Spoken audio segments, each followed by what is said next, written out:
Երբ ստորագրվեց արդեն նոյեմբերի 9-ի փաստաթուղթը, օդում հարց կար, թե ինչ է լինելու 5 տարի հետո, երբ լրանա ռուս խաղաղապահների տեղակայման ժամկետը Արցախում, մի վարկած էր թևածում ուղղակի Հայաստանում, որ ռուսները երբեք չեն լքի Արցախը, որովհետև դա հենց Դաշնության շահերին է դեմ։ Ես նույնիսկ հիշում եմ առաջին նախագահ Լևոն Տեր-Պետրոսյանը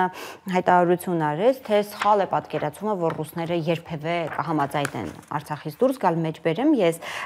ինչու եք պանիկա գցում, որ ռուսները 5 տարի հետո հեռանալու են, բա ինչու են եկել, այդպես թեթև թողնում, թևերը թափ տալիս գնում են, գրված է պայմանագրում, որ կարող է երկարացվել ժամկետը, վերջ։ Դուք ինչ մոտեցում ունեիք սրա հետ կապված նոյեմբերի 9-ից հետո ու արդյոք ձեզ համար նույնքան տարօրինակ էր, որ ռուսները դուրս կգան Արցախից։ Այստեղ ես ավելի մեծ որոշակիությամբ կարող եմ ասել, որ իմ տպավորությամբ արվել է Հայաստանի կողմից ամեն ինչ, որ ռուսները հեռանան։ Արվել է ամեն ինչ։ Իդեպ ես համեմատությունը բերեցի այդ 9-րդ կետի այն ժամանակում հայտարարությանը եռակողմ։ Այդ հայտարարության տակ կար նաև Ռուսաստանի նախագահի ստորագրությունը, ինքը վկա չէր։ Ինչպես Թրամփը օգոստոսյան փաստաթղթում։ Ինքը ես ստորագրել է, բացի դրան իրենք պատասխանատվություն են ստանձնել անվտանգության համար եւ տեղաբաշխել են խաղաղապահ ուժեր այն ժամանակ։ Բայց ինչ կատարվեց։ Հայաստանը ըստ էության միակողմանի ուղղակի հրաժարվեց այդ process-ին մասնակից լինել։ Ինչ ասել Հայաստանը Պրահայում։ Ճանաչում եմ Ադրբեջանի տարածքային ամբողջականությունը ներառյալ Արցախը։ Ասել է։ Հիմա դրանից հետո Ռուսաստանը ինչ դերում է հայտնվում Ադրբեջանի հետ հարաբերություններում։ Միջնորդական դերակատարությունը այդ հայտարարությամբ Հայաստանի զորացվել է։ Հիմա կամ Ռուսաստանը Ադրբեջանին արդեն պետք է ասի, որ այո, ինձ է պետք, որ Արցախը մնա այս կարգավիճակում, լրիվ, այսպես ասենք, ամբողջ կոնֆիգուրացիան կոնֆլիկտի փոխվել է։ Որովհետև եռակողմ հայտարարությունը ստորագրված էր Հայաստանի, Ադրբեջանի եւ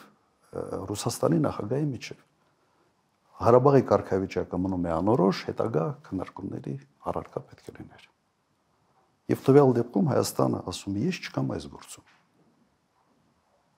Գնացեք դուք Ադրբեջանի հետ Ղարաբաղի հարցը ոնց ուզում եք քննարկեք։ Սա նաև ռուսական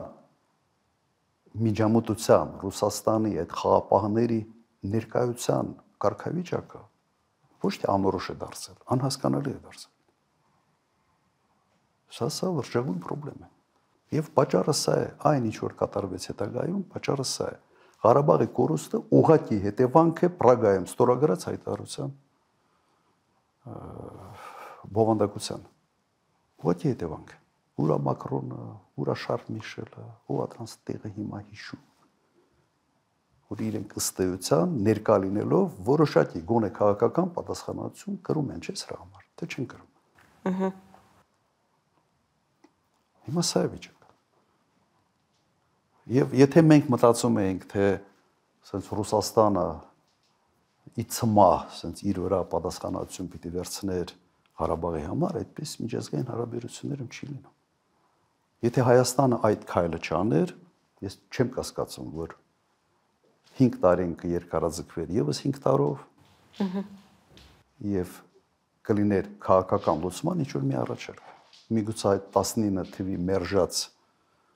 առաջարկը որոշ չափով փոխելով